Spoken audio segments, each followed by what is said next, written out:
Baik. Tadi kita sudah membahas iman kepada Rasul ya, sekarang kita lanjutkan iman kepada hari akhir.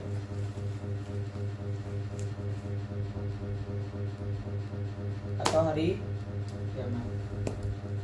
Iman kepada hari akhir. Allah berfirman dalam surat Al-Baqarah ayat 62. Oke, Al-Baqarah ayat 62.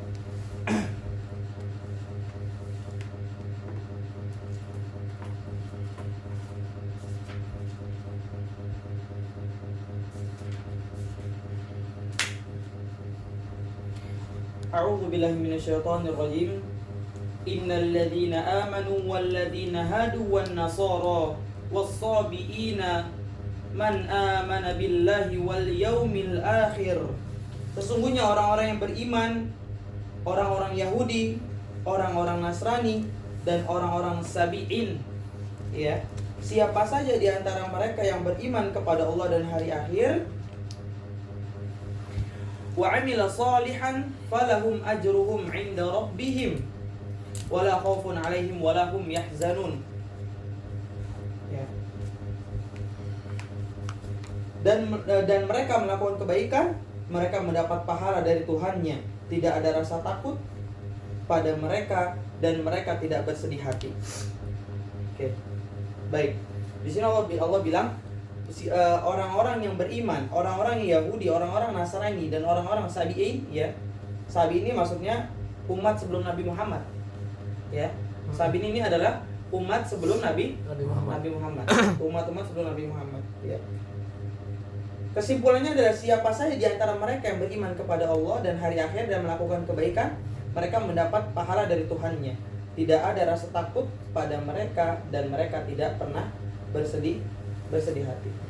Baik. Apakah orang-orang Nasrani yang tadi disebutkan, Nasrani, Yahudi, umat-umat sebelum Nabi yang tidak beriman kepada nabinya masing-masing, itu akan mendapatkan surga? Tidak. Balasan iya atas perbuatan kebaikan mereka. Akan tetapi kan disambung tuh tadi ayatnya tuh. Ya, sesungguhnya orang-orang Yahudi, orang-orang beriman, Nasrani, Yahudi dan Sabi'in, ya. Ya, mereka akan mendapat, yang beriman kepada Allah akan mendapatkan balasan di akhirat berupa surga. Akan tetapi mereka-mereka, contoh Nasrani, Yahudi dan Sabi'in yang tidak beriman kepada Allah, apakah mereka mendapat pahala atas kebaikan mereka? Mendapat pahala berupa balasan. Contoh, dia ini sedekah dan Allah langsung balas di dunia karena Allah nggak mau balas dia di akhirat. Istilah kasarnya tuh seperti Allah nggak mau punya utang sama mereka di akhirat. Allah pengennya punya utang sama kita nih, yang mukmin. Kadang kita sedekah tapi dibalasnya sama Allah di akhirat. Ketika di hari pertimbangan, ya, di yaumil hisab, di hari pertimbangan kita ditimbang pahala dan dosa kita. Ternyata Allah datangkan pahala. Dari mana? Dari sedekah kita yang belum dibalas sama Allah di dunia. Dari perbuatan baik kita dan dari doa kita yang Allah belum kabulkan di dunia. Karena Allah, sejatinya Allah lebih tahu kapan doa itu tepat untuk kita. Gitu. Misalkan nih, kita minta sama Allah mobil dari sekarang. Ternyata di umur, na'udzubillah min dzalik, umur 20 tahun si fulan ini sudah meninggal dan doa tadi mobil tersebut ya belum didapat dong. Ditaruh di akhirat. Ketika yaumil hisab, pertimbangan itu, dia bertanya, "Ya Allah, ini pahala dari mana nih?" Itu doa yang belum dikabulkan. Jadi sejatinya kesimpulan adalah doa nggak dikabulkan. Doa pasti dikabulkan, cuman time-nya beda, waktunya beda. Mungkin waktunya nanti ketika di akhirat, dan itu dalam hadis Nabi SAW dikatakan, lalu orang tersebut mengatakan kepada, "Ya Rabb, kalau kayak begitu kenapa doa-doaku Engkau kabulkan? Gak usah dikabulin. Lumayan nih pahala, bukan lumayan lagi pahalanya bergunung-gunung nih. Kalau kayak begitu nyesel saya di dunia dikabulin doanya."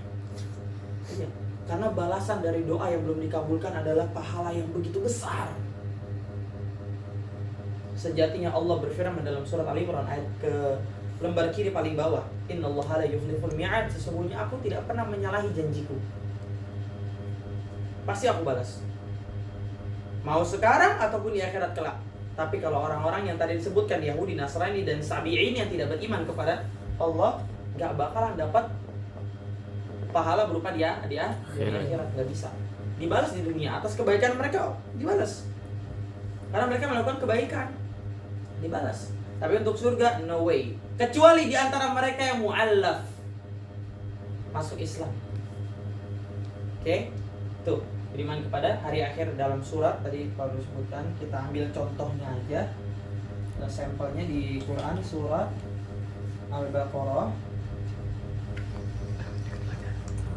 ayat 62.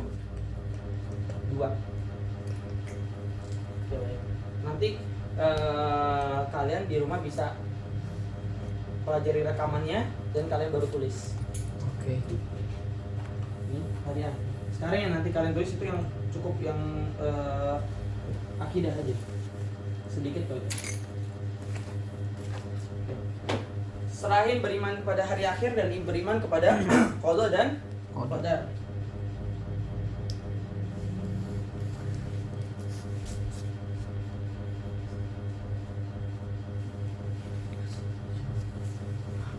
Oke. Allah lebih tahu takdir kita jadi apa, Allah lebih tahu. Mungkin kayak dulu Pak Abdul.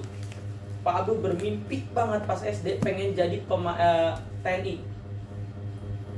Pas SMP pengen jadi pemain bola. Udah belum jadi pemain bola? Udah dirasain. Di kaca profesional udah dirasain. Tenar di Google udah dirasain semua. Tapi ternyata lihat jadi apa sekarang? Jadi pengajar. Dan ini maunya Allah. Ya udah. Allah lebih tahu kita baiknya mau jadi apa. Bisa jadi kalau Pak Abdul jadi pemain bola dan sekarang hari ini bertanding habis kaki cedera, nggak bisa jalan. Tapi Allah selamatin Pak Abdul di sini lebih baik ngajar karena kakinya kenapa-napa. Dan alhamdulillah Allah fasilitasin itu semua. Ya, Allah fasilitasin. Allah kasih kuliah, Allah kasih sekolah di berbagai bidang agama. Ya, Allah tanggung jawab. Allah tanggung jawab. Tuh. Nah, manusia, normalnya manusiawinya tuh sifat manusiawinya Pak Abdul tuh dulu keluar. Tidak sebentar azan ya. Baik. Sebagaimana Allah berfirman dalam surat Al-Hadid ayat 22 sampai 23.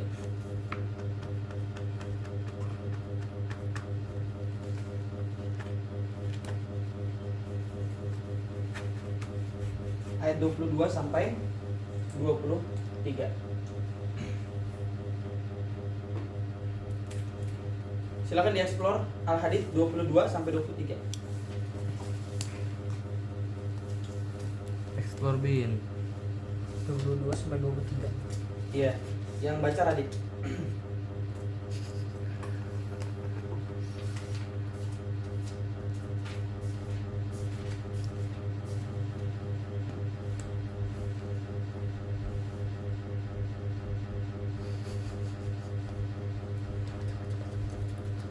Quran surat Al-Hadid ayat 22 sampai 23 menjelaskan bahwa segala kejadian di bumi baik musibah, kesusahan maupun nikmat sudah tertulis sejak zaman azali.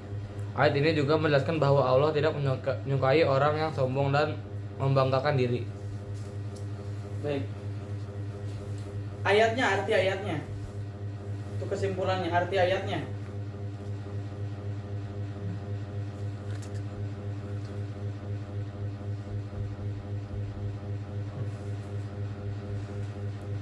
Artinya ayat 22, setiap bencana yang menimpa di bumi dan yang menimpa dirimu sendiri semuanya telah tertulis dalam kitab Lauhul Mahfuz sebelum kami mewujudkannya. Sungguh yang demikian itu mudah bagi Allah. Ayat 23, agar kamu tidak bersedih hati terhadap apa yang luput dari kamu dan tidak pula terlalu bergembira terhadap apa yang diberikannya kepadamu. Dan Allah tidak menyukai setiap orang yang sombong dan membanggakan diri. Baik. Semua dalam surat Al-Hadid ayat 22 Allah jelaskan semuanya yang berhubungan mengenai musibah di muka bumi, ya, semuanya telah Allah tulis dalam kitab di Lauhul Mahfuz sebelum kami mewujudkannya. Sungguh yang demikian itu mudah bagi Allah. Sebelum bumi ini sudah diciptakan sama Allah. Sebelum bumi diciptakan sama Allah, Allah sudah tulis duluan. Kapan di sini banjir, kapan di sini gempa, kapan di sini pokoknya semua bencana dan musibah. Dan kapan terjadinya itu disebabkan oleh tangan-tangan kita. Allah merawat, kita yang ngancurin. Makanya ketika itu malaikat itu protes, ya Rob, kenapa manusia ini diciptakan sementara mereka ini sifatnya penghancur, merusak. Itu manusia. Terjadinya banjir, pertama karena buang sampah sembarangan. Iya. Yang kedua, para petinggi-petinggi nebang pohon sembarangan untuk pembangunan. Iya. Terjadilah longsor. Ya, karena tanah ini ditahan oleh akar-akar pohon. Kalau pohonnya ditebang dan mati, Nggak ada yang nahan. amsyong. Ya, seperti itu. Ini penyebabnya manusia. Karena sekali lagi, nih,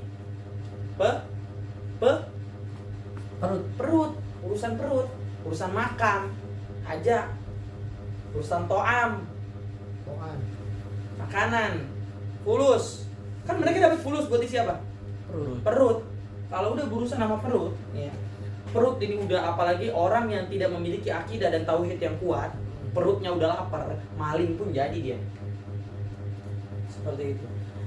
Lanjut ayat kedua tiga, agar kamu tidak bersedih hati terhadap apa yang luput dari kamu, dan tidak pula terlalu gembira terhadap apa yang diberikannya kepadamu, dan Allah tidak menyukai setiap orang yang sombong dan membanggakan diri.